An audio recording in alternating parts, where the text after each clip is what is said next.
Le feu, d'après Henri Barbusse. Une adaptation de John Mack. Réalisation Patrick Martinez-Bourna. Avec Philippe Collin.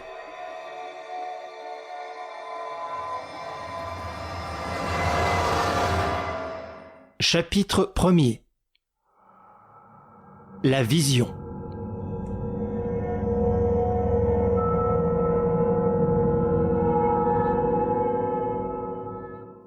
La dent du Midi, l'aiguille verte et le Mont Blanc font face aux figures exsangues émergeant des couvertures alignées sur la galerie du sanatorium.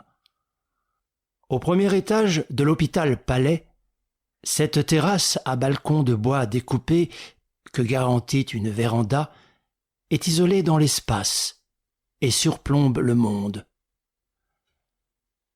Les couvertures de laine fine, rouge, verte, havane ou blanche, d'où sortent des visages affinés aux yeux rayonnants, sont tranquilles. Le silence règne sur les chaises longues. Quelqu'un a toussé.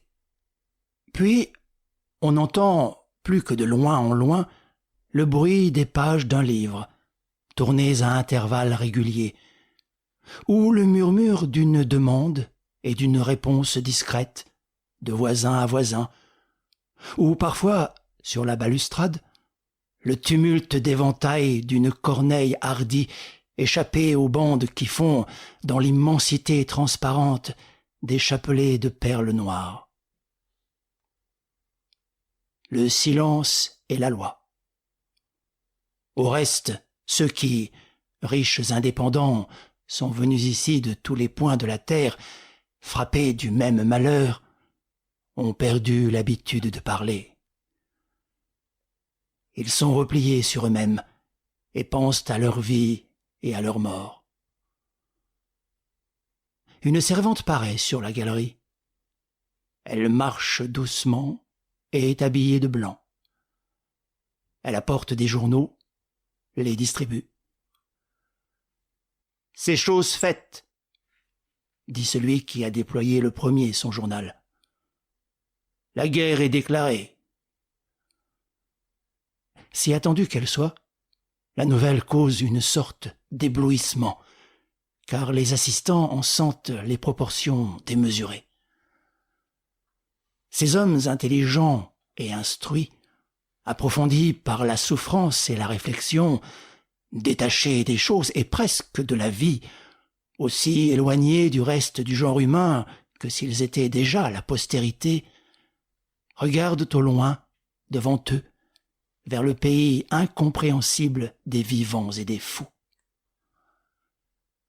« C'est un crime que commet l'Autriche, » dit l'Autrichien. « Il faut que la France soit victorieuse, » dit l'Anglais. « J'espère que l'Allemagne sera vaincue, » dit l'Allemand.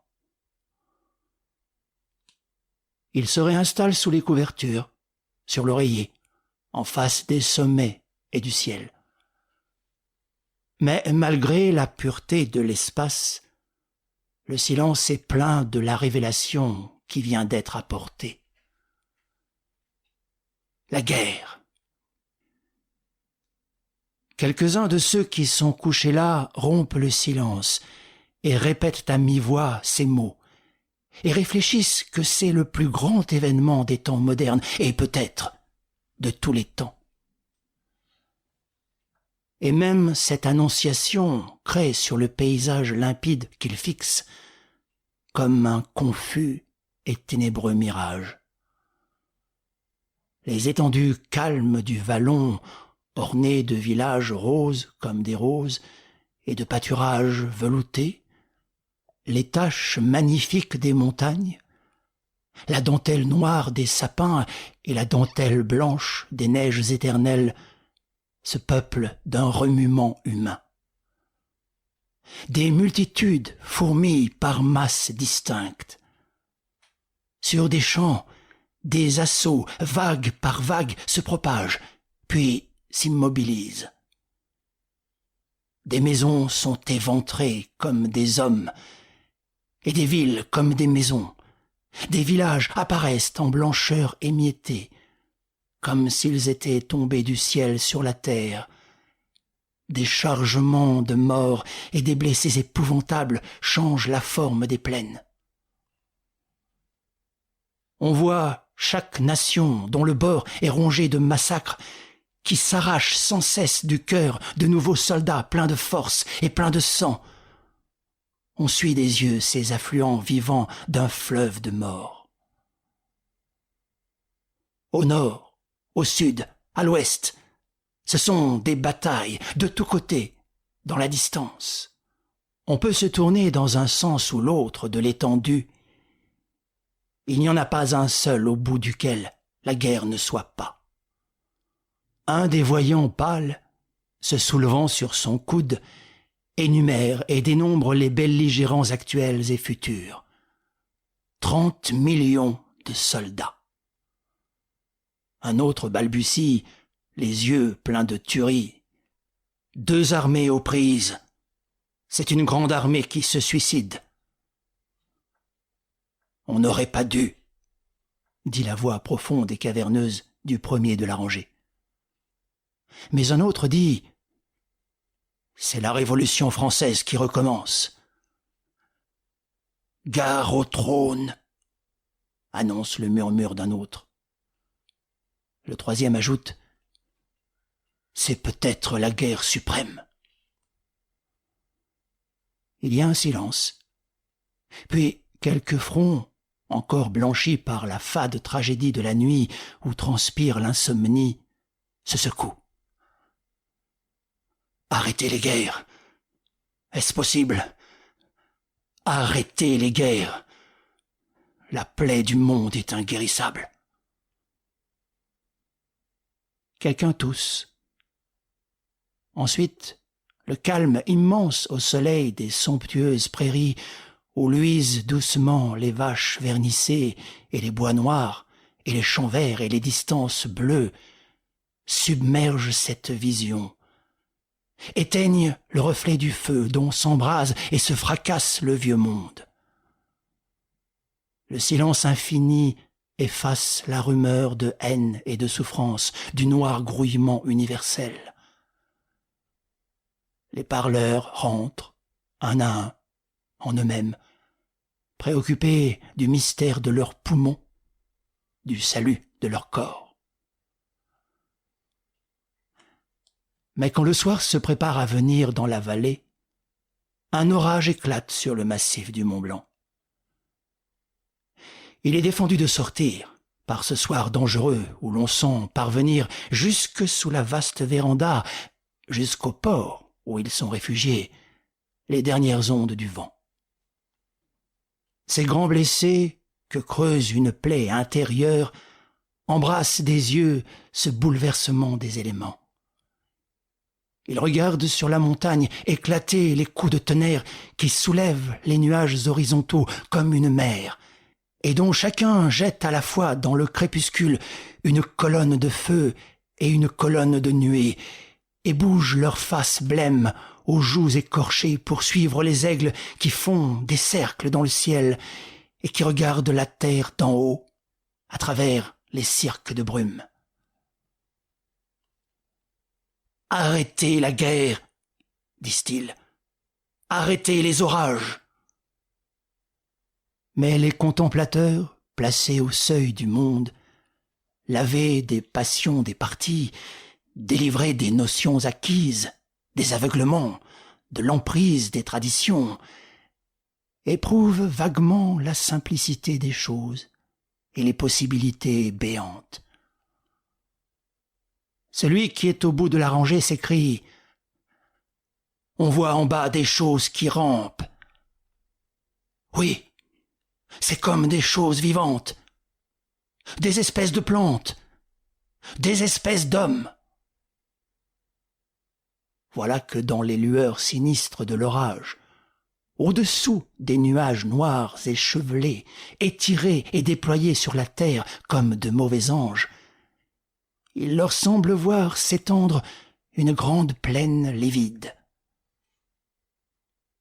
dans leur vision, des formes sortent de la plaine qui est faite de boue et d'eau et se cramponnent à la surface du sol, aveuglés et écrasés de fange comme des naufragés monstrueux. Et il leur semble que ce sont des soldats. La plaine, qui ruisselle, striée de longs canaux parallèles, creusés de trous d'eau, est immense.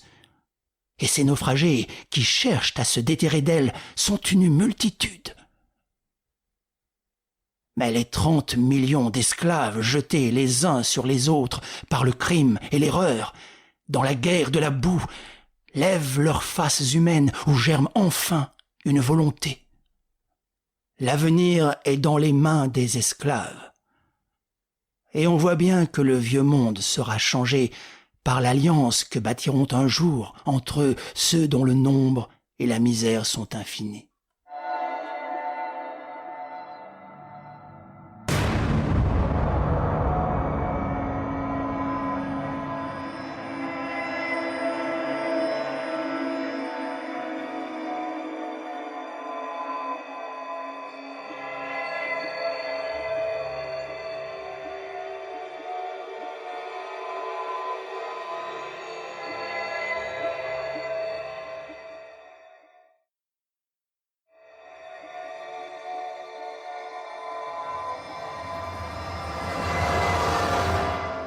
Chapitre 2. Dans la terre.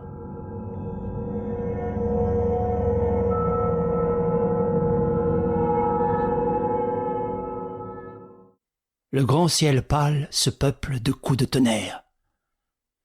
Chaque explosion montre à la fois, tombant d'un éclair roux, une colonne de feu dans le reste de nuit et une colonne de nuée dans ce qu'il y a déjà de jour. Là-haut, très loin, un vol d'oiseaux terrible à l'haleine puissante et saccadée, qu'on entend sans les voir, monte en cercle pour regarder la terre. La terre. Le désert commence à apparaître, immense et plein d'eau, sous la longue désolation de l'aube. Des mares, des entonnoirs, dont la bise aiguë de l'extrême matin pince et fait frissonner l'eau. Des pistes tracées par les troupes et les convois nocturnes dans ces champs de stérilité et qui sont striés d'ornières luisant comme des rails d'acier dans la clarté pauvre. Des amas de boue où se dressent çà et là quelques piquets cassés, des chevalets en X disloqués, des paquets de fils de fer roulés, tortillés en buisson. Avec ses bancs de vases et ses flaques, on dirait une toile grise démesurée qui flotte sur la mer, immergée par endroits. Il ne pleut pas, mais tout est mouillé, suintant, lavé, naufragé, et la lumière blafarde a l'air de couler. On distingue de longs fossés en lacis où le résidu de nuit s'accumule. C'est la tranchée. Le fond en est tapissé d'une couche visqueuse d'où le pied se décolle à chaque pas avec un bruit et qui sent mauvais autour de chaque abri à cause de l'urine de la nuit. Les trous eux-mêmes, si on s'y penche en passant, puent aussi, comme des bouches. Je vois des ombres émerger de ces puits latéraux et se mouvoir, masses énormes et difformes, des espèces d'ours qui pataugent et grognent. C'est nous. Nous sommes emmitouflés à la manière des populations arctiques. Lainage, couvertures, toiles à sac, nous empaquettent, nous surmontent, nous arrondissent étrangement. Quelques-uns s'étirent, vomissent des bâillements. On perçoit des figures rougeoyantes ou livides, avec des salissures qui les balafrent, trouées par les veilleuses d'yeux brouillés et collés au bord, embroussaillées de barbes non taillées ou encrassées de poils non rasés. Tac, tac, pan. les coups de fusil, la canonnade. Au-dessus de nous, partout, ça crépite ou ça roule, par longues rafales ou par coups séparés. Le sombre et flamboyant orage ne cesse jamais. Jamais. Depuis plus de 15 mois, depuis 500 jours, en ce lieu du monde où nous sommes, la fusillade et le bombardement ne se sont pas arrêtés du matin au soir et du soir au matin. On est enterré au fond d'un éternel champ de bataille. Mais comme le tic-tac des horloges de nos maisons au temps d'autrefois, dans le passé quasi légendaire, on n'entend cela que lorsqu'on écoute. Une face de poupard, aux paupières bouffies, aux pommettes si carminées qu'on dirait qu'on y a collé de petits losanges de papier rouge, sort de terre, ouvre un œil, les deux. C'est Paradis. La peau de ses grosses joues est striée par la trace des plis de la toile de tente dans laquelle il a dormi, la tête enveloppée. Il promène les regards de ses petits yeux autour de lui, me voit, me fait signe et me dit « Encore une nuit passée, mon pauvre vieux. » « Oui, fils. Combien de pareils en passerons-nous encore ?» Il lève au ciel ses deux bras boulus. Il s'est extrait à grands frottements de l'escalier de la Guitoune, et le voilà à côté de moi. Après avoir trébuché sur le tas obscur d'un bonhomme assis par terre, dans la pénombre, et qui se gratte énergiquement avec des soupirs rauques, Paradis s'éloigne, clapotant, ca, comme un pingouin dans le décor diluvien. Peu à peu, les hommes se détachent des profondeurs. Dans les coins, on voit de l'ombre dense se former, puis ces nuages humains se remuent, se fragmentent. On les reconnaît, un à un. En voilà un qui se montre, avec sa couverture formant capuchon. On dirait un sauvage, ou plutôt la tente d'un sauvage, qui se balance de droite à gauche et se promène. De près, on découvre, au milieu d'une épaisse bordure de laine tricotée, un carré de figures jaunes, iodées, peintes de plaques noirâtres, le nez cassé, les yeux bridés, chinois et encadrés de rose, une petite moustache rêche et humide, comme une brosse à graisse. « V'la Volpatte ! Ça ira-t-il, Firmin ?»« Ça va, t'es ça vient, » dit Volpatte. Il a un accent lourd et traînant qu'un enrouement aggrave. Il tousse. « J'ai attrapé la crève ce coup-ci. Dis donc, t'as entendu cette nuit l'attaque ? Mon vieux, tu parles d'un bombardement qu'ils ont balancé. Quelque chose de soigné comme décoction. » Il renifle, passe sa manche sous son nez concave. Il fourre sa main dans sa capote et sa veste, cherchant sa peau, et se gratte. « À la chandelle, j'en ai tué 30, grommelle-t-il. Dans la grande Guitoune, à côté du passage souterrain, mon vieux, tu parles s'il y a quelque chose comme mie de pain mécanique. On les voit courir dans la paille comme je te vois. Qui ça a attaqué ? Les Boches ? Les Boches et nous aussi. C'était du côté de Vimy, une contre-attaque. T'as pas entendu ? Non, répond pour moi le gros Lamuse, l'homme bœuf. Je ronflais. Faut dire que j'ai été de travaux de nuit l'autre nuit. Moi j'ai entendu, déclare le petit breton biquet. J'ai mal dormi. Pas dormi, pour mieux dire. J'ai une guitoune individuelle. Bah tenez, la v'là, c'te putain-là.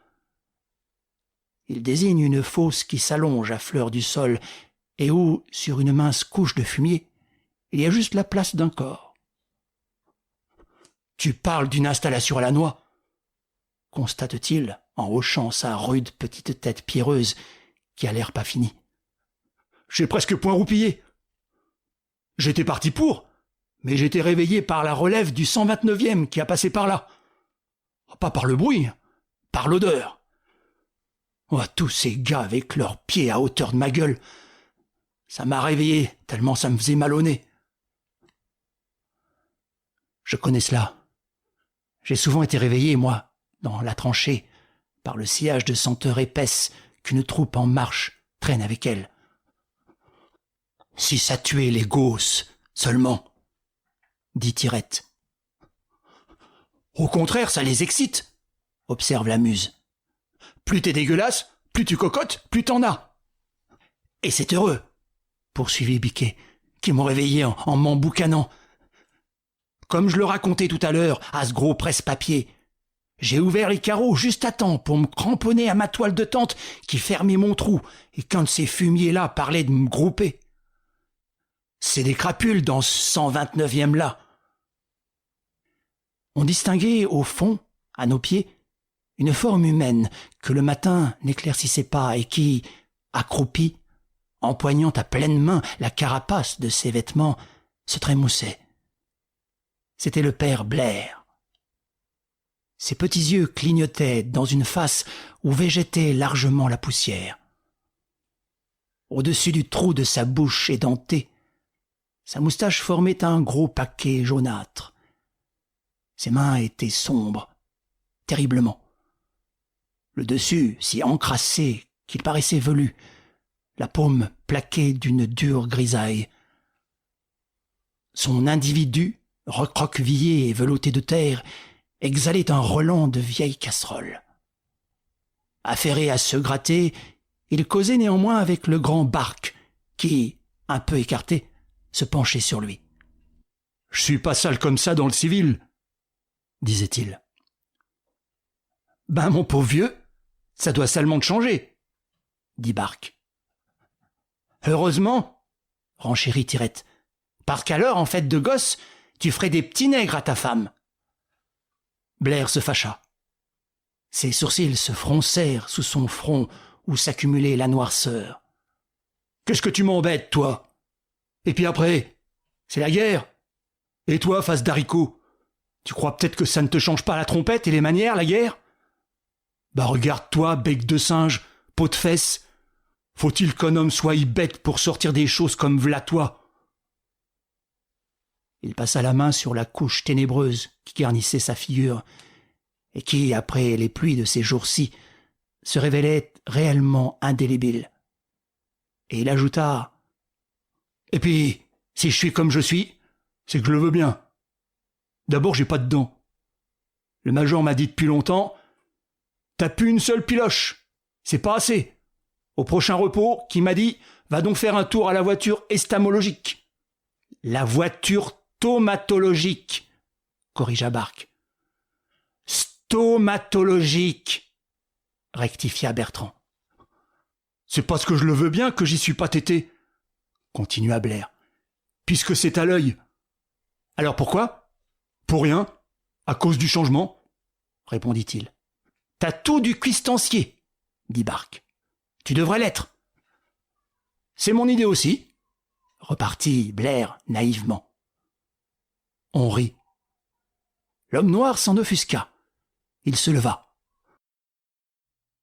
Bécuve, qui aime le café chaud, dit « Laisse-moi brique les chats. Je n'ai point à faire. Arrangez seulement il a une ch'ti au foyer et une grille avec du fourreau de baïonnette. Chez où ce qu'il y a de beau. J'allons en foire des copeaux avec mes couteaux assez pour coffer le marmite. Vous allez voir. » Il part à la chasse au bois. En attendant le kawa, on roule la cigarette. On bourre la pipe. On tire les blagues. Quelques-uns ont des blagues en cuir ou en caoutchouc achetées chez le marchand. C'est la minorité. Biquet extrait son tabac d'une chaussette dont une ficelle étrangle le haut. La plupart des autres utilisent le sachet à tampon anti-asphyxiant. Mais il y en a qui ramonnent tout bonnement le fond de leur poche de capote. Les fumeurs crachent en cercle, juste à l'entrée de la guitoune où loge le gros de la semi-section, et inondent d'une salive jaunie par la nicotine la place où l'on pose les mains et les genoux quand on s'aplatit pour entrer ou sortir. Mais qui s'aperçoit de ce détail ? Voici qu'on parle denrées, à propos d'une lettre de la femme de Marthereau. « La mère Marthereau m'a écrit, dit Marthereau. Le cochon gras, tout vif. Vous savez pas combien il vaut chez nous maintenant ?» La question économique a dégénéré soudain en une violente dispute entre Pépin et Tulac. Les vocables les plus définitifs ont été échangés. Puis, « Je me fous pas mal de ce que tu dis ou de ce que tu ne dis pas. La ferme. Je la fermerai si je veux, saleté. 3 kilos, te la fermerai vite. Non, mais chez qui? Viens-y voir, mais viens-y donc. Ils écument et grincent et s'avancent l'un vers l'autre. Tulac étreint sa hache préhistorique et ses yeux louches lancent 2 éclairs. L'autre, blême, l'œil verdâtre, la face voyou, pense visiblement à son couteau. La Muse interpose sa main pacifique, grosse comme une tête d'enfant, et sa face tapissée de sang, entre ces 2 hommes qui s'empoignent du regard et se déchirent en paroles. « Allons, allons, vous n'allez pas vous abîmer, ce serait dommage. » Les autres interviennent aussi, et on sépare les adversaires. Ils continuent à se jeter à travers les camarades des regards féroces. Pépin mâche des restants d'injures avec un accent fielleux et frémissant. La pâche, la frappe, le crapulard. Mais attends, il me revaudra ça. De son côté, Tulac confie au poilu, qui est à côté de lui. Ce morpion-là. Non mais tu l'as vu? Tu sais, y a pas à dire. Ici, on fréquente un tas d'individus qu'on sait pas qui c'est. On se connaît, et pourtant, on se connaît pas. Mais celui-là, s'il a voulu zouaviller, il est tombé sur le manche. Minute, je le démolirai bien un de ces jours, tu verras. Pendant que les conversations reprennent et couvrent les derniers doubles échos de l'altercation. « Tous les jours, alors ?» me dit Paradis. « Hier, c'était Plaisance qui voulait à toute force foutre sur la gueule à Fumex, à propos de je ne sais quoi, une affaire de pilule d'opium, je pense. Puis c'est l'un, puis c'est l'autre qui parle de se crever. C'est-il qu'on devient pareil à des bêtes à force de leur ressembler ? C'est pas sérieux, ces hommes-là, constate la Muse. C'est des gosses. Bien sûr. Pis que c'est des hommes. La journée s'avance. Un peu plus de lumière a filtré des brumes qui enveloppent la terre. Mais le temps est resté couvert, et voilà qu'il se résout en eau. La vapeur d'eau s'effiloche et descend. Il bruine. Le vent ramène sur nous son grand vide mouillé avec une lenteur désespérante. Le brouillard et les gouttes empâtent et ternissent tout. Jusqu'à l'andrinople tendu sur les joues de la Muse, jusqu'à l'écorce d'orange dont Tulac est caparaçonné. Et l'eau éteint au fond de nous la joie dense dont le repas nous a remplis. L'espace s'est rapetissé. Sur la terre, champ de mort, se juxtapose étroitement le chant de tristesse du ciel. On est là, implanté, oisif. Ce sera dur aujourd'hui de venir à bout de la journée, de se débarrasser de l'après-midi. On grelotte, on est mal, on change de place sur place, comme un bétail parqué. Cocon explique à son voisin la disposition et l'enchevêtrement de nos tranchées. Il a vu un plan directeur et il a fait des calculs. Il y a dans le secteur du régiment 15 lignes de tranchées françaises, les unes abandonnées, envahies par l'herbe et quasi nivelées, les autres entretenues à vif et hérissées d'hommes. Ces parallèles sont réunis par des boyaux innombrables qui tournent et font des crochets comme de vieilles rues. Le réseau est plus compact encore que nous le croyons, nous qui vivons dedans. Sur les 25 kilomètres de largeur qui forment le front de l'armée, Il faut compter 1000 kilomètres de lignes creuses, tranchées, boyaux, sapes.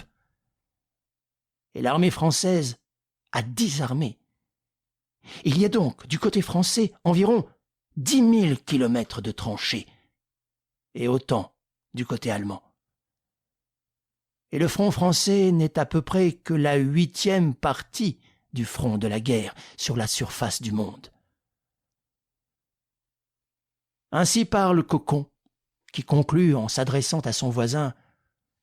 « Dans tout ça, tu vois ce qu'on est, nous autres ?»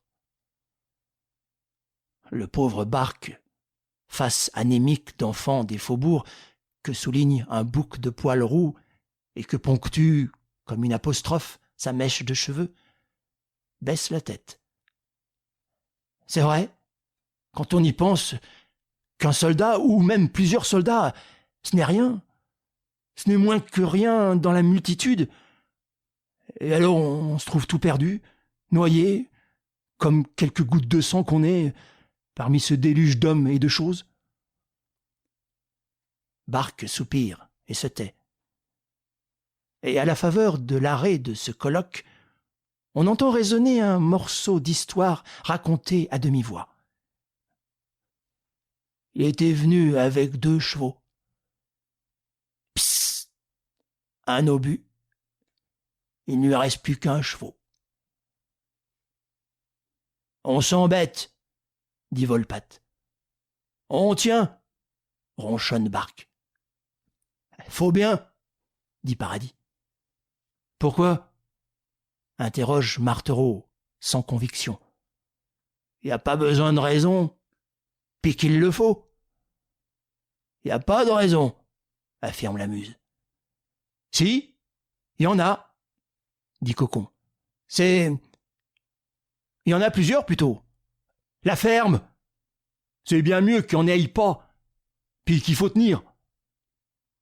Et tout de même, fait sourdement Blair, qui ne perd jamais une occasion de réciter cette phrase, tout de même, ils veulent notre peau. Au commencement, dit Tirette, je pensais à un tas de choses. Je réfléchissais, je calculais. Maintenant, je pense plus. Moi non plus. Moi non plus. Moi, j'ai jamais essayé. T'es pas si bête que t'en as l'air, bec de puce, dit Ménilandré de sa voix aiguë et gouailleuse. L'autre, obscurément flatté, complète son idée. D'abord, tu peux rien savoir de rien. On a besoin de savoir qu'une chose. Et cette seule chose, c'est que les Boches sont chez nous, enracinés. Et qu'il ne faut pas qu'ils passent, et qu'il faut même qu'ils les mettent un jour ou l'autre, le plus tôt possible, dit le caporal Bertrand. Oui, il faut qu'ils en jouent un air. Il n'y a pas d'erreur. Autrement quoi? C'est pas la peine de se fatiguer le ciboulot à penser à autre chose. Seulement, c'est long. Ah, bougre de bagasse, exclame Fouillade. Un peu. Moi, dit Barque, je ne rouspète plus. Au commencement, je rouspétais contre tout le monde. Contre ceux de l'arrière, contre les civils, contre l'habitant, contre les embusqués. Oui, je rouspétais. Mais c'était au commencement de la guerre. J'étais jeune. Maintenant, je prends mieux les choses. Il n'y a qu'une façon de les prendre. Comme elles viennent. Pardi. Autrement, tu deviendrais fou. On est déjà assez dingos comme ça. Pas, Firmin? Volpatte fait oui de la tête, profondément convaincu. Crache, puis contemple son crachat d'un œil fixe et absorbé. Tu parles, appuie Barque. Ici, faut pas chercher loin devant toi. Faut vivre au jour le jour, heure par heure même, si tu peux. Pour sûr, face de noix. Faut faire ce qu'on nous dit de faire, en attendant qu'on nous dise de nous en aller. Et voilà, bâille Ménil-Joseph. Les faces cuites, tannées, incrustées de poussière, opinent, se taisent. Évidemment, c'est là l'idée de ces hommes qui ont, il y a 1 an et demi, quitté tous les coins du pays pour se masser sur la frontière. Renoncement à comprendre et renoncement à être soi-même. Espérance de ne pas mourir et lutte pour vivre le mieux possible. Faut faire ce qu'on doit, ouais. Mais faut se démerder, dit Barque, qui lentement, de long en large, triture la boue. Il le faut, souligne Tulac. Si tu te démerdes pas, on le fera pas pour toi, t'en fais pas. Oh, il n'est pas encore fondu, celui qui s'occupera de l'autre. Chacun pour soi, à la guerre. Évidemment, évidemment. Un silence. Puis, du fond de leur dénuement, ces hommes évoquent des images savoureuses. Tout ça, reprend Barque, ça vaut pas la bonne vie qu'on a eue, un temps, à Soissons. Ah, fautre. Un reflet de paradis perdu illumine les yeux, et semble-t-il les trognes déjà attisées par le froid. Tu parles d'un loup-bas, soupire Tirloir, qui s'arrête pensivement de se gratter et regarde au loin à travers la terre de la tranchée. Ah, nom de Dieu! Toute cette ville quasi évacuée et qui, en somme, était à nous, les maisons avec les lits, les armoires, les caves. La Muse en a les yeux mouillés, la face embouquée et le cœur gros. Vous y êtes resté longtemps? Demande Cadillac, qui est venu depuis avec le renfort des Auvergnats. Plusieurs mois. La conversation, presque éteinte, se ranime en flamme vive à l'évocation de l'époque d'abondance. On voyait, dit Paradis, comme dans un rêve, des poilus coulés à long et à derrière les pioules, en rentrant au cantonnement avec des poules autour du cylindre, et sous chaque abatis, un lapin emprunté à un bonhomme ou à une bonne femme qu'on n'avait pas vu et qu'on ne reverra pas. Et on pense au goût lointain du poulet et du lapin. Et il y avait des choses qu'on payait. Hein. Et le pognon, il dansait aussi, va. On était encore aux as en ce temps-là. C'est des 100 000 francs qu'on roulait dans les boutiques. Des millions, oui. C'était toute la journée un gaspillage dont t'as pas une idée dessus, une espèce de fête surnaturelle. Crois-moi ou crois-moi pas, dit Blair à Cadillac, mais au milieu de tout ça, comme ici et comme partout où ce qu'on passe, ce qu'on avait le moins, c'était le feu. Ah, il fallait courir après, le trouver, le gagner, quoi. Ah, mon vieux, ce qu'on a couru après le feu. Nous étions dans le cantonnement de la CHR.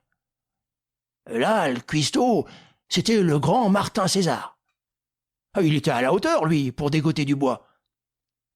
Ah oui, lui, c'était un as. Il n'y a pas à tortiller du croupion, il savait y faire. Et toujours du feu dans sa cuistance, toujours, ma vieille cloche.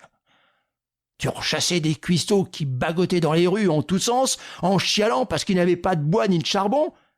Lui, il avait du feu. Quand il n'avait pas rien, il disait « T'occupe pas, je vais démieler. » Et c'était pas long. Il a tigé même, on peut le dire. La première fois que je les ai vus dans sa cuisine, tu sais avec quoi il se faisait mijoter la tambouille? Avec un violon qu'il avait trouvé dans la maison. C'est vache tout de même, dit Ménil-André. Je sais bien qu'un violon, ça sert pas à grand-chose pour l'utilité, mais tout de même. Et d'autres fois, il s'est servi des queues de billard. Zizi a tout juste pu en grouper une pour se faire une canne. Et le reste, au feu. Et après, les fauteuils du salon, qui étaient en acajou, ils y ont passé en douce. Il les zigouillait et les découpait pendant la nuit. Parce qu'un gradé aurait pu trouver à redire. Hein. Il allait fort, dit Pépin.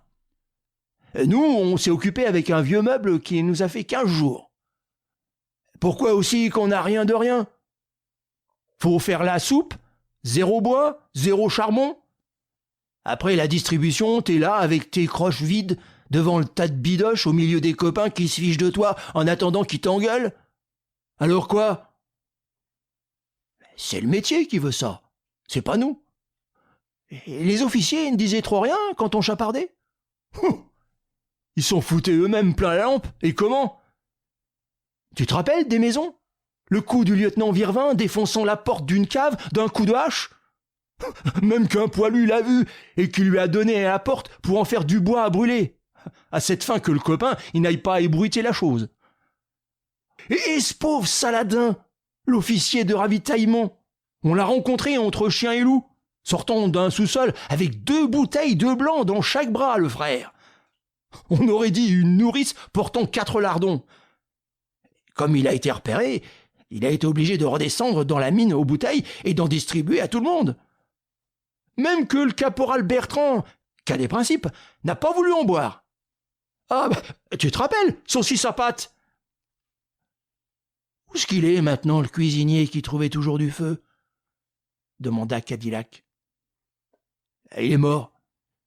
Une marmite est tombée dans sa marmite. Il n'a rien eu, mais il est tout de même mort de saisissement quand il a vu son macaroni les jambes en l'air. Un spasme du cœur, qu'a dit le Toubi. Il avait le cœur faible. Il était fort que pour trouver du bois. Oh, on l'a enterré proprement. On lui a fait un cercueil avec le parquet d'une chambre. On a ajusté ensemble les planches avec les clous des tableaux de la maison, et on se servait de briques pour les enfoncer. Pendant qu'on le transportait, je me disais, heureusement pour lui qu'il est mort. S'il voyait ça, il ne pourrait jamais se consoler d'avoir pas pensé aux planches du parquet pour son feu. Un sacré numéro, l'enfant de cochon. Le Troufion se démerde bien sur le dos du copain. Quand tu filoches devant une corvée ou que tu prends le bon morceau ou la bonne place, c'est les autres qui écopent, philosopha Volpatte. Moi, dit la Muse, je me suis souvent démerdé pour ne pas monter aux tranchées. Et je compte pas les fois où j'y ai coupé. Ça, je l'avoue. Mais quand des copains sont en danger, je suis plus chercheur de filon. Je suis plus démerdard. J'oublie mon uniforme, j'oublie tout. Je vois des hommes et je marche. Mais autrement, mon vieux, je pense à Bibi. Les affirmations de la Muse ne sont pas de vains mots. C'est un virtuose du tirage au flanc, en effet. Néanmoins, il a sauvé la vie à des blessés en allant les chercher sous la fusillade. Il explique le fait sans forfanterie. On était couchés tous dans l'herbe. Ça buquait. Pan, pan, zim, zim. Quand je les ai vus attiger, je me suis levé, malgré qu'on me gueulait « Couche-toi !» Je pouvais pas les laisser comme ça. Je n'ai pas de mérite, puisque je pouvais pas faire autrement. Presque tous les gars de l'escouade ont quelques hauts faits militaires à leur actif. Et successivement, les croix de guerre se sont alignées sur leur poitrine. Moi, dit Biquet, j'ai pas sauvé des Français, mais j'ai poiré des Boches. Aux attaques de mai, il a filé en avant. On l'a vu disparaître comme un poing, et il est revenu avec 4 gaillards à casquette. Moi, j'en ai tué, dit Tulac. Il y a 2 mois, il en a aligné 9, avec une coquetterie orgueilleuse devant la tranchée prise.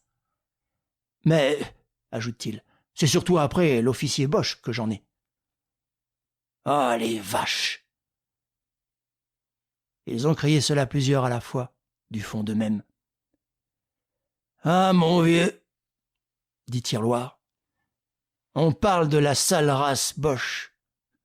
Les hommes de troupe, je sais pas si c'est vrai ou si on nous monte le coup là-dessus aussi, et si au fond, ce sont pas des hommes à peu près comme nous. C'est probablement des hommes comme nous, fait Eudore. Savoir, s'écrie Cocon. En tous les cas, on n'est pas fixé pour les hommes, reprend Tirloir. Mais les officiers allemands, non, non, non. Pas des hommes. Des monstres. Mon vieux, c'est vraiment une sale vermine spéciale. Oh, tu peux dire que c'est les microbes de la guerre. Faut les avoir vus de près, ces affreux grands raids, maigres comme des clous, et qui ont tout de même des têtes de veau. Ou bien des tas qui ont tout de même des gueules de serpent. Tirloir poursuit. J'en ai vu un, prisonnier, une fois, en revenant de liaison. La dégoûtante carne. Un colonel prussien qui avait une couronne de prince, qu'on m'a dit, et un blason en or sur ses cuirs. Il ramenait-il pas pendant qu'on l'emmenait dans le boyau, parce qu'on s'était permis de le frôler en passant. Il regardait tout le monde du haut de son col. Je m'ai dit, attends ma vieille, je vais te faire râler, moi. J'ai pris mon temps. Je me suis mis en 40 derrière lui, et j'y ai balancé de toute ma force un coup de pied au cul. Mon vieux est tombé par terre, à moitié étranglé. Étranglé? Oui, par la fureur, quand il a compris ce qu'il en était, à savoir qu'il venait d'avoir son postérieur d'officier et de noble défoncé par la chaussette à clous d'un simple poilu. Il est parti à pousser des gueulements comme une femme et à gesticuler comme un hélipeptique. « Moi, je suis pas méchant, » dit Blair. « J'ai des gosses, et ça me turlupine chez nous, quand il faut que je tue un cochon que je connais. Mais de cela, j'en embrocherai bien un zingue en pleine armoire à linge. Et moi aussi. Sans compter, dit Pépin, qu'ils ont des couvercles d'argent et des pistolets que tu peux revendre 100 balles quand tu veux. Et des jumelles prismatiques qui n'ont pas de prix. Oh, malheur! Pendant la première partie de la campagne, que j'en ai laissé perdre des occasions. J'ai eu tout de l'emmanché à ce moment-là. Ah, c'est bien fait pour moi. Mais t'en fais pas. Un casque d'argent, j'en aurai un. Écoute-moi bien, je te jure que j'en aurai un. Il me faut pas seulement la peau, mais les frusques d'un galonnet de Guillaume. T'en fais pas. Je saurais bien goupiller ça avant que la guerre finisse. Tu crois à la finition de la guerre, toi ? Demande l'un. T'en fais pas, répond l'autre. Cependant, il se produit un brouhaha sur notre droite. Et subitement, on voit déboucher un groupe mouvant et sonore, où des formes sombres se mêlent à des formes colorées. Qu'est-ce que c'est que ça ? Biquet s'est aventuré pour reconnaître. Il revient, et nous désignant du pouce, par-dessus son épaule, la masse bariolée. « Hé, les poteaux ! Et venez mirer ça ! Des gens !» Des gens ? Eh oui, des messieurs, quoi. Des civelots avec des officiers d'état-major. Des civils, pourvu qu'ils tiennent. C'est la phrase sacramentelle. Elle fait rire, malgré qu'on l'ait entendue 100 fois, et qu'à tort ou à raison, le soldat en dénature le sens originel et la considère comme une atteinte ironique à sa vie de privation et de danger. Deux personnages s'avancent.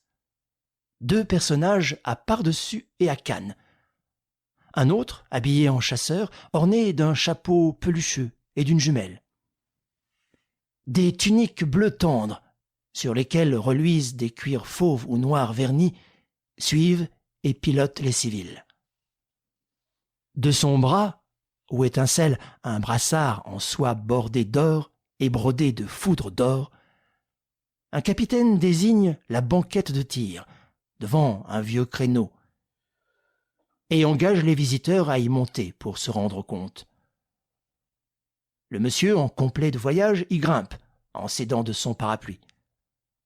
Barque dit « T'as avisé le chef de gare endimanché qui indique un compartiment de première classe, gare du Nord, à un riche chasseur, le jour de l'ouverture ? Montez, monsieur le propriétaire ! Tu sais, quand les types de la haute sont tout battants neufs d'équipements, de cuir et de quincaillerie, et font leur mariole avec leur attirail de tueurs de petites bêtes. 3 ou 4 poilus, qui étaient déséquipés, ont disparu sous terre. Les autres ne bougent pas, paralysés. Et même les pipes s'éteignent. Et on n'entend que le brouhaha des propos qu'échangent les officiers et leurs invités. C'est les touristes d'étrangers. dit à mi-voix Barque. Puis plus haut. Par ici, mesdames et messieurs, qu'on leur dit. Débloque, lui souffle Farfadet, craignant qu'avec sa grande gueule, Barque n'attire l'attention des puissants personnages. Du groupe, des têtes se tournent de notre côté. Un monsieur se détache vers nous, en chapeau mou et en cravate flottante. Il a une barbiche blanche et semble un artiste. Un autre le suit, en par-dessus noir celui-là, avec un melon noir, une barbe noire, une cravate blanche et un lorgnon. « Ah ah !» fait le premier monsieur. « Voilà des poilus. Ce sont de vrais poilus, en effet. » Il s'approche un peu de notre groupe, un peu timidement, comme au jardin d'acclimatation, et tend la main à celui qui est le plus près de lui, non sans gaucherie, comme on présente un bout de pain à l'éléphant. « Ils boivent le café », fait-il remarquer. « On dit le jus », rectifie l'homme pie. « C'est bon, mes amis ?» Le soldat, intimidé lui aussi par cette rencontre étrange et exotique, grogne, rit et rougit. Et le monsieur dit « Hé hé !» Puis il fait un petit signe de la tête et s'éloigne à reculons. « C'est très bien, mes amis. Vous êtes des braves. » Le groupe fait des teintes neutres des draps civils semés de teintes militaires vives, comme des géraniums et des hortensias parmi le sol sombre d'un parterre. Oscille, puis passe et s'éloigne par le côté opposé à celui d'où il est venu. On a entendu un officier dire « Nous avons encore beaucoup à voir, messieurs les journalistes. » Quand le brillant ensemble s'est effacé, nous regardons. Ceux qui s'étaient éclipsés dans les trous s'exhument du haut, graduellement. Les hommes se ressaisissent et haussent les épaules. « C'est des journalistes, » dit Tirette. « Des journalistes ? Bah oui, les sidis qui pondent les journaux. T'as pas l'air de saisir, espèce de spinouac. Les journaux, il faut bien des gars pour les écrire. »« Alors c'est eux qui nous bourrent le crâne ?» fait Martereau. Barque prend une voix de fausset et récite en faisant semblant de tenir un papier devant son nez. « Le Cronze prince est fou, après avoir été tué au commencement de la campagne, et en attendant, il a toutes les maladies qu'on veut. Guillaume va mourir ce soir et remourir demain. Les Allemands n'ont plus de munitions, becquent du bois. Ils ne peuvent plus tenir, d'après les calculs les plus autorisés, que jusqu'à la fin de la semaine. On les aura quand on voudra, l'arme à la bretelle. Si on attend quelques jours encore, c'est que nous n'avons pas envie de quitter l'existence des tranchées. On y est si bien avec l'eau, le gaz, les douches à tous les étages. Le seul inconvénient, c'est qu'il fait un peu trop chaud l'hiver. Quant aux Autrichiens, il y a longtemps que s'ils ne tiennent plus. Ils font semblant.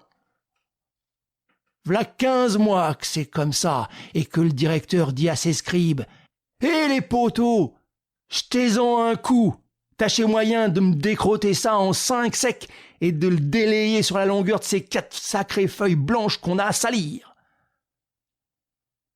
« Eh oui, » dit Fouillade. « Bah quoi, caporal? Tu rigoles? C'est pas vrai ce qu'on dit? Il y a un peu de vrai. Mais vous abîmez, les petits gars. Et vous seriez bien les premiers à en faire une tirelire s'il fallait que vous vous passiez de journaux. Eh oui, quand passe le marchand de journaux, pourquoi vous êtes tous à crier « Moi, moi !» Et puis, qu'est-ce que ça peut bien te faire, tout ça? S'écrie le père Blair. T'es là à en faire une tinette sur les journaux. Mais fais donc comme moi, y pense pas. Ouais, en v'là marre. Tourne la page, nez d'âne. La conversation se tronçonne. L'attention se fragmente, se disperse. 4 bons hommes se conjuguent pour une manille qui durera jusqu'à ce que le soir efface les cartes.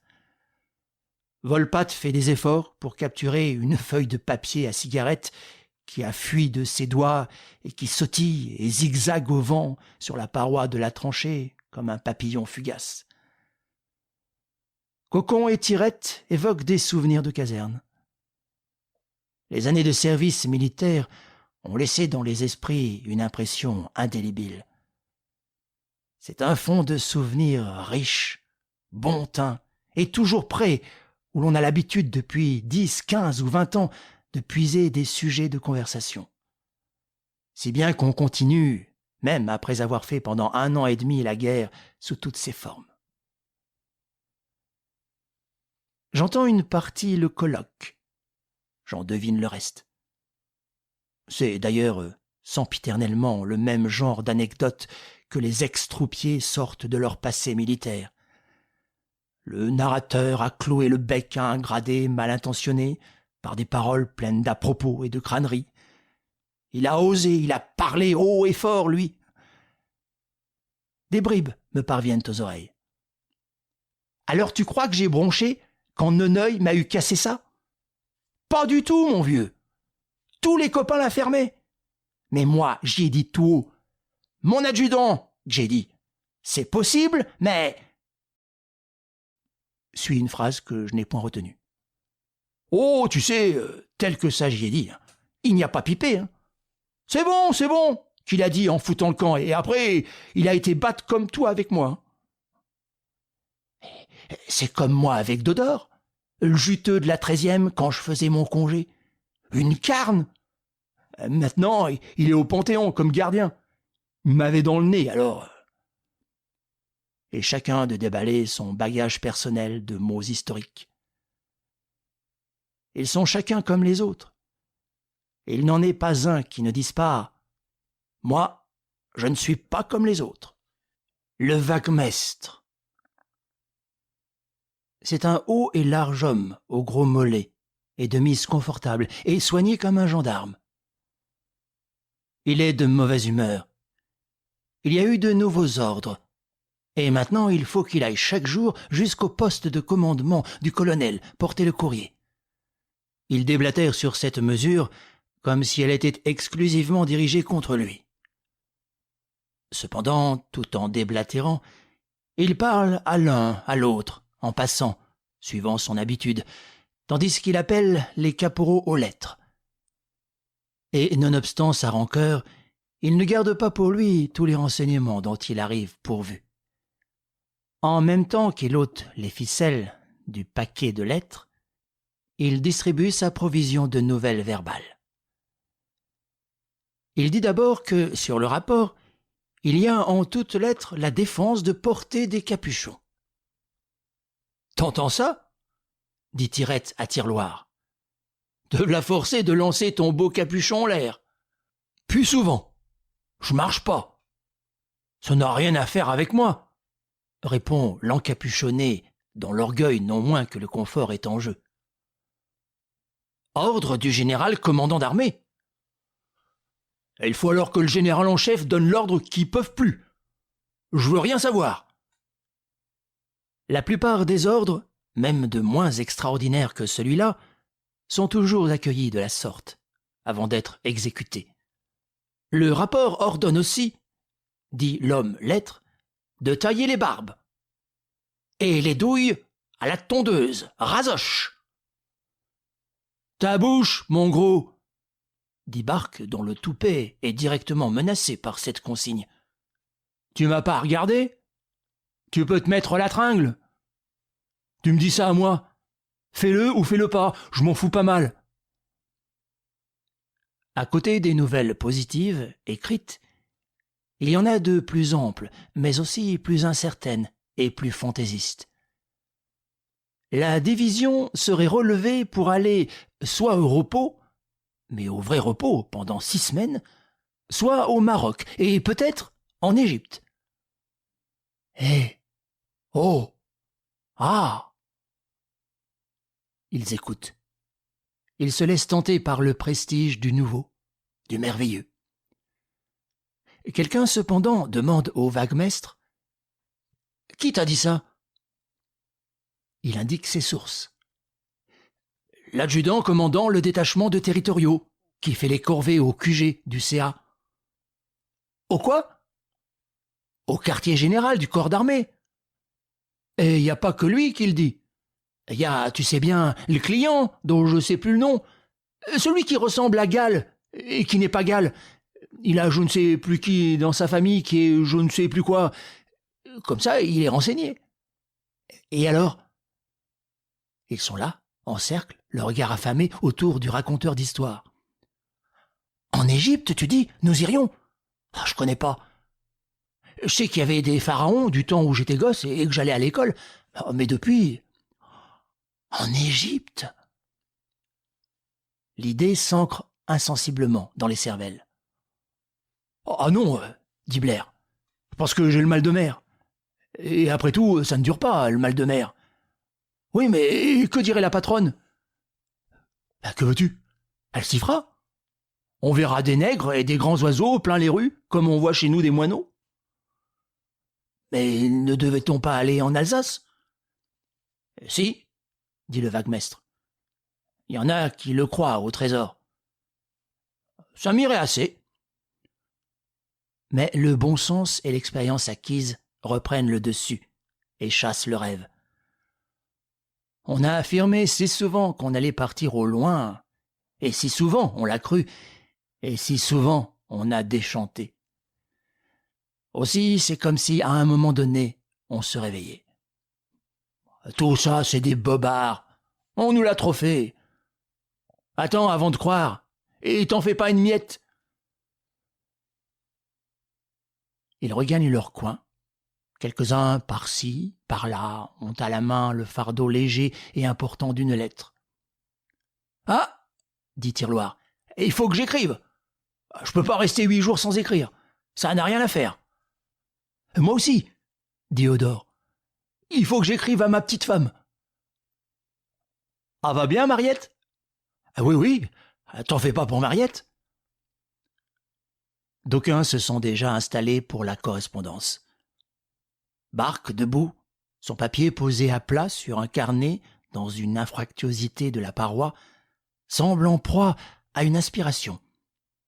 Il écrit, penché, le regard captivé, l'air absorbé d'un cavalier lancé au galop.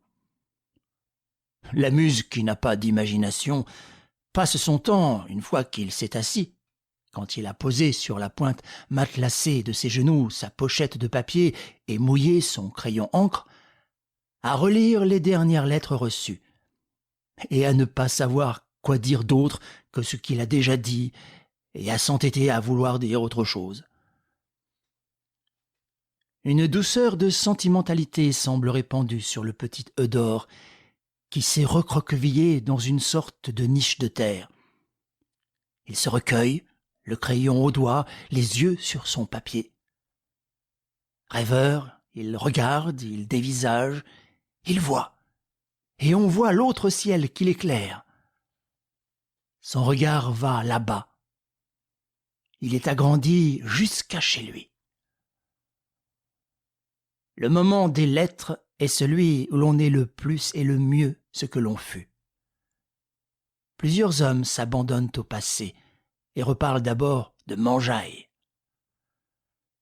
Sous l'écorce des formes grossières et obscurcies, d'autres cœurs laissent murmurer tout haut un souvenir et évoquent des clartés antiques.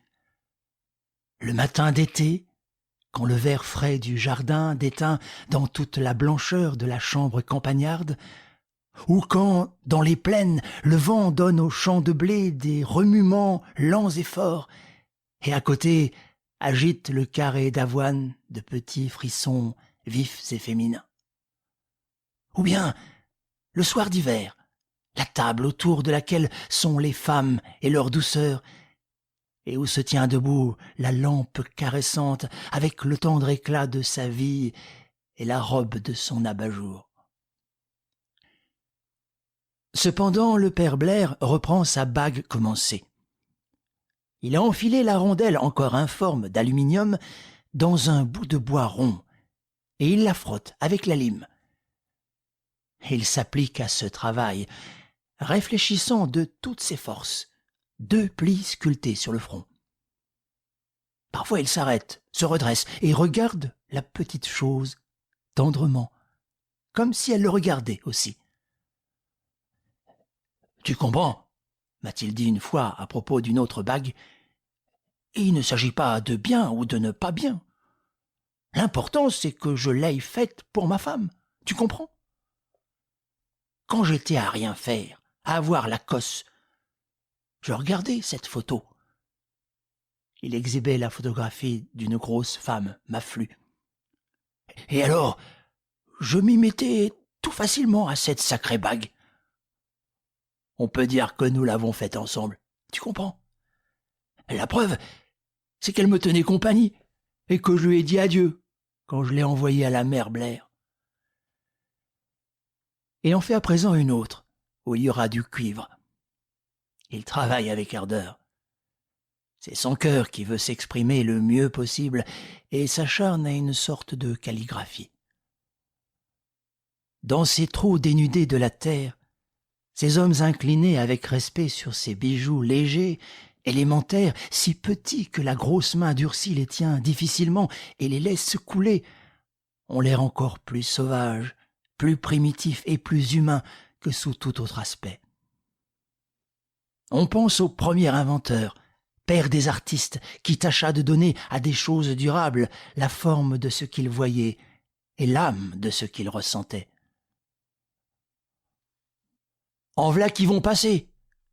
annonce Biquet, mobile, qui fait le concierge dans notre secteur de tranchée. « Il y en a une tinée !» Justement, un adjudant sanglé du ventre et du menton débouche en brandissant son fourreau de sabre. « Dégagez, vous autres ! Bah quoi, dégagez, que je vous dis ! Vous êtes là à faire flanelle. Allons, oust, la fuite ! Je veux plus vous voir dans le passage. Hé !»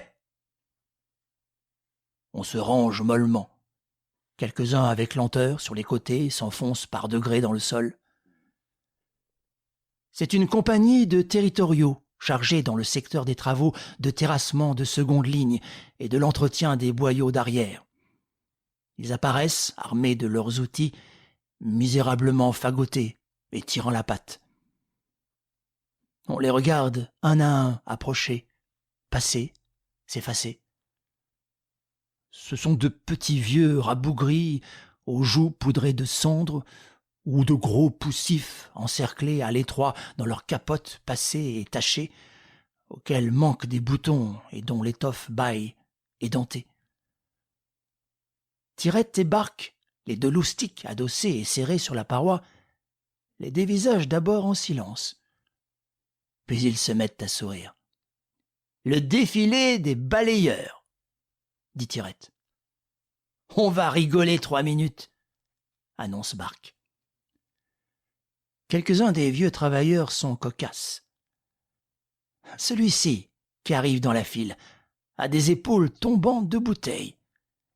Il est extrêmement mince du thorax et maigre des jambes, et néanmoins, il est ventru. Barque n'y tient plus. « Eh, dis donc, du bidon !»« Mince de paletot !» remarque Tirette devant une capote qui passe, infiniment rapiécée de tous les bleus.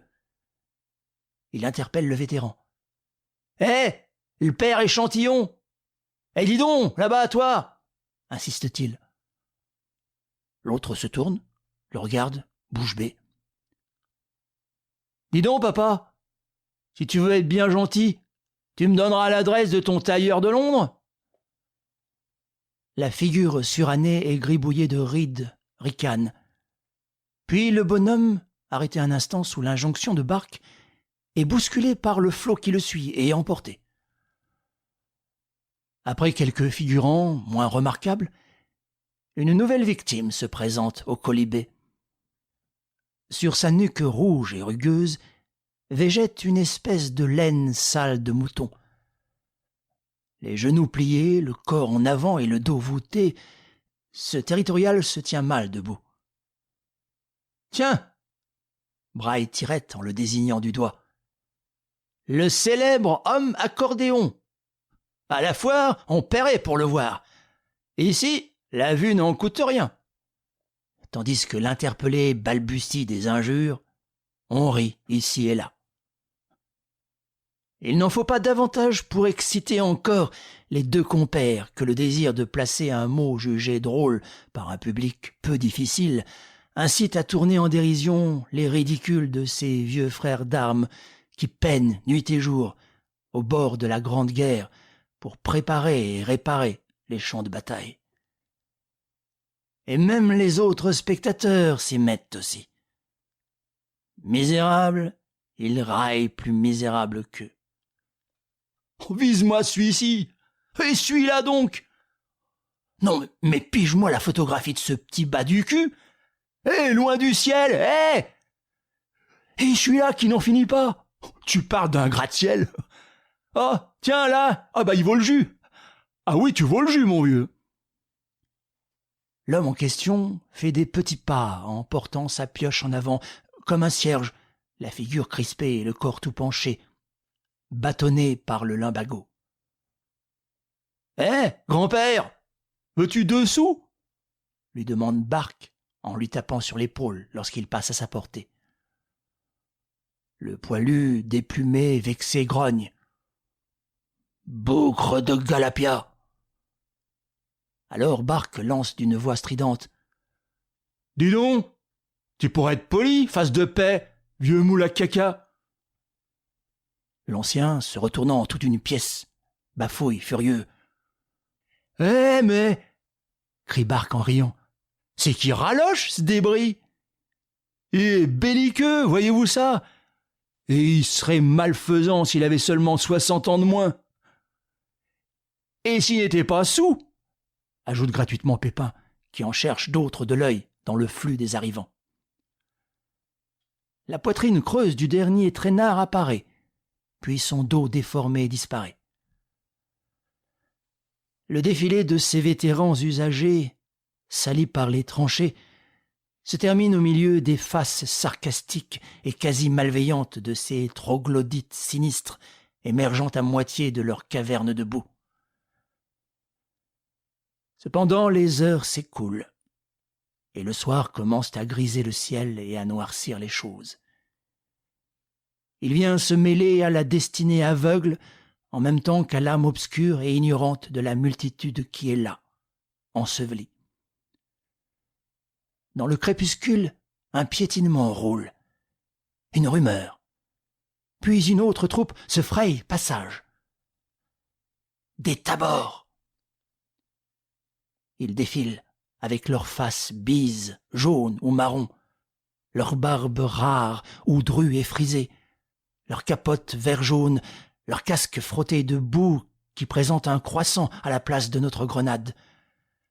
Dans les figures épatées, ou au contraire anguleuses et affûtées, luisantes comme des sous, on dirait que les yeux sont des billes d'ivoire et d'onyx.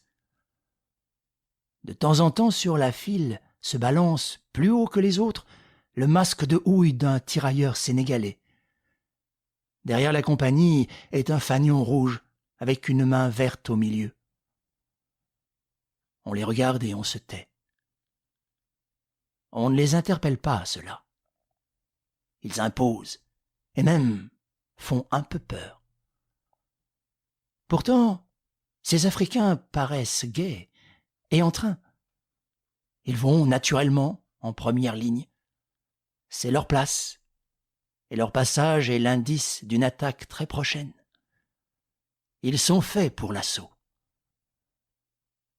Eux et le canon 75, on peut dire qu'on leur y doit une chandelle. On l'a envoyé partout en avant dans les grands moments, la division marocaine. Ils ne peuvent pas s'ajuster à nous, ils vont trop vite, et plus moyen de les arrêter. De ces diables de bois blond, de bronze et d'ébène, les uns sont graves, leurs faces sont inquiétantes, muettes, comme des pièges qu'on voit. Les autres rient.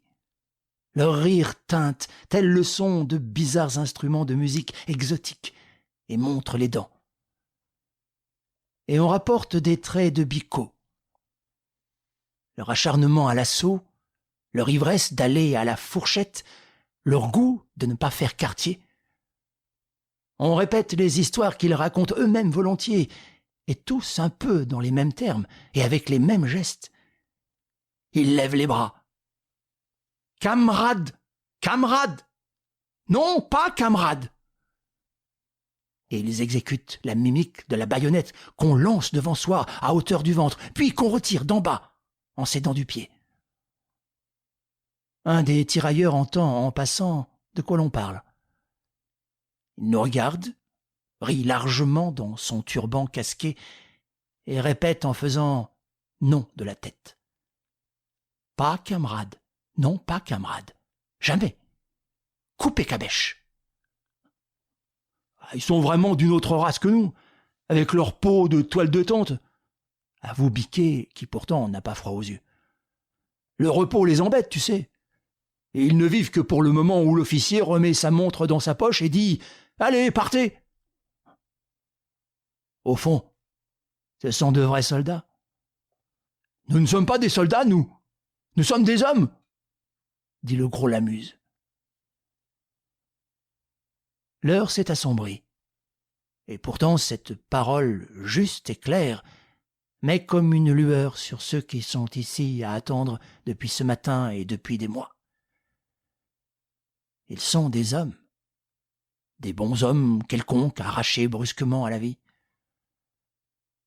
Comme des hommes quelconques pris dans la masse, ils sont ignorants, peu emballés, à vue bornée, pleins d'un gros bon sens qui parfois déraille, enclins à se laisser conduire et à faire ce qu'on leur dit de faire, résistants à la peine, capables de souffrir longtemps. Ce sont de simples hommes qu'on a simplifiés encore, et dont, par la force des choses, les seuls instincts primordiaux s'accentuent. Instinct de la conservation, égoïsme, espoir tenace de survivre toujours, joie de manger, de boire et de dormir.